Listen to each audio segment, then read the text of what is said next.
Hey guys, Chris here. You join me here in the 2020 Volvo XC60 T8 Polestar engineered, and in this video we're gonna find out if, well, is this the best version of the XC60? Is this a good version of the XC60, or should you just skip it and get the ordinary T8 in inscription or R design? So this being a T8, this is a hybrid, and for you guys who, well, are new to my channel, are new to Volvo, well, please go ahead and click that subscribe button down there below. I'm gonna do a lot of Volvo reviews in the coming future. This fall, the reviews and the road trips and the vlogs are back for a while at least.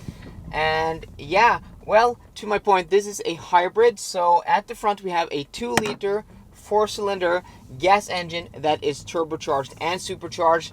This is a European spec car 2020 model, meaning it has a gasoline particulate filter. So power is down from, well, a North American version. This has 405 horsepower total, 87 horsepower on the rear motor, meaning that the gas engine up front gives this car 318 horsepower.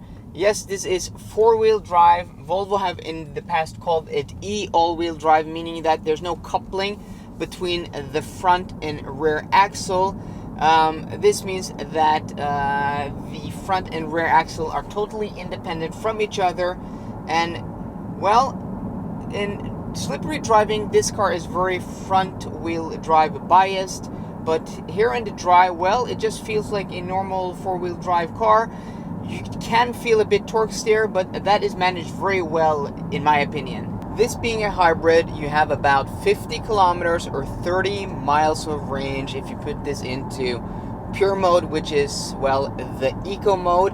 You have a battery pack here in the center tunnel where you would have your, your transmission, your drivetrain to the rear axle. But since, well, the rear axle has its own electric engine, electric motor with 87 horsepower, you don't have any physical connection, as I mentioned. This gives the car a low center of gravity.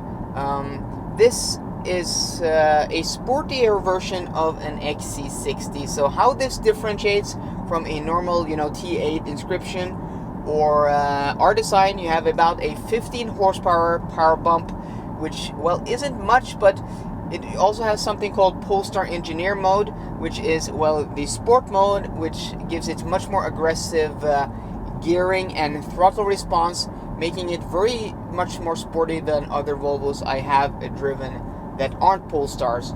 You also have unique 21-inch wheels, which look amazing. I love these wheels. You also have these gold seat belts. You have the gold brake calipers with Brembo brakes. You have Öhlins manually adjustable dampers. And I was a bit, afraid that this car would be too stiff and too harsh, but, well, it is a, a taut and stiff car, but it is, is not uncomfortable by any means of that measure.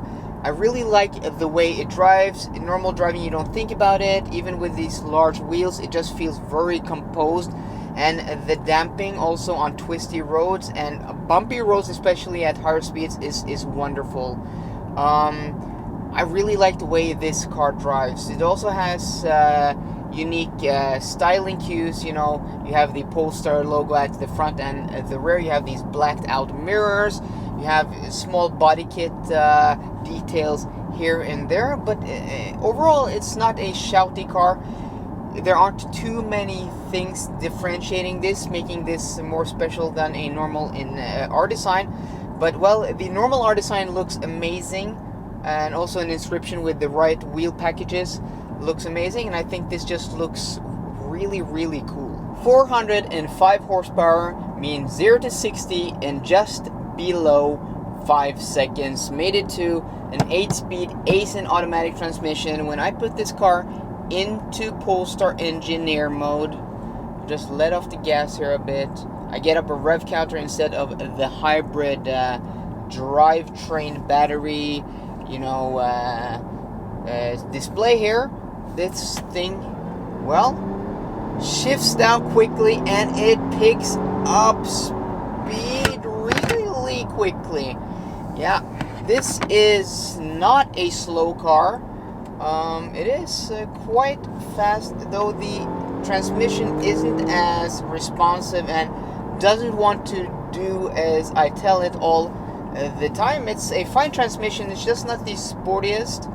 I wish that Polestar could have, done even more with it, differentiated even more than a normal XC60 T8, but well, that's just a minor complaint I have with this car. One of the best things about this XC60 T8 Polestar engineered is, well, it being a plug-in electric hybrid. I have now a 22 kilometer range of battery because I've been charging the car while driving using the charge button in the infotainment system, and I'm in a small town now, just out in rural Norway somewhere, about an hour outside of Oslo, and it's just silence. Just, driving through the town, driving through here is just really quiet and really comfortable. I just love, just moving along through cities, small towns on electric power only. It's just very calming and very soothing, very relaxing. But put this car into Polestar engineered mode, sport mode, with the paddles here on the steering wheel. It really comes alive, this car, and yeah, shifting up there automatically on red line, not holding the gears. Well, just small things I would like this gearbox to do differently, but the overall experience,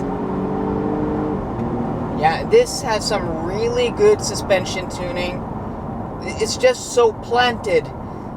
It feels just so planted and composed. I have rarely driven a car that feels as, yeah, we'll do a turn around and go back this road because this was a good road. I've seldom driven a car that is as composed as this, being this big and heavy, more than 2 tons. I think this is like 2.1, 2.2 tons. Yeah, I'm carrying some really high speeds here, and yeah, these brakes are amazing. Not the best steering, it lacks feel, but well, it's very nicely weighted, very precise, and oh my god, this thing is amazing. For an XC60, for a large SUV like this, it's just so easy to drive. It's so sure-footed and confidence inspiring. My god, guys, this is the best iteration of the XC60. Not only because of, well, the way it drives, but also because on, normal roads, it's just a normal XC60. Put it back into pure and eco mode, and then we're only on battery power, and it's quiet, it's comfortable, it looks amazing. I like the exterior styling. It has a wonderful interior. Should you just go ahead and get a normal XC60 T8? Well, if you want the best driving version of the XC60, get this. The XC60 T8 with air suspension and smaller wheels will probably ride better than this. But I think I would take this every day of the week, even though it has a hefty premium. If you can afford it, I don't think you could go wrong with this car, guys. This is amazing. I really do like this car. I am really impressed by it. Should it be a bit more different? Yes, it should. They could have done something else. They could have given it more power. Maybe a different rear electric motor. Instead of that 87 horsepower version, you have the XC40 P8 Recharge, which has dual motors, each engine having 204 horsepower. They could have done something. I hope they do that in the next performance version, but as this sits, this is a very cool car. So guys, if you like this video, please give it a thumbs up down below, and for more car content, as always guys, please subscribe. See you guys later, and goodbye.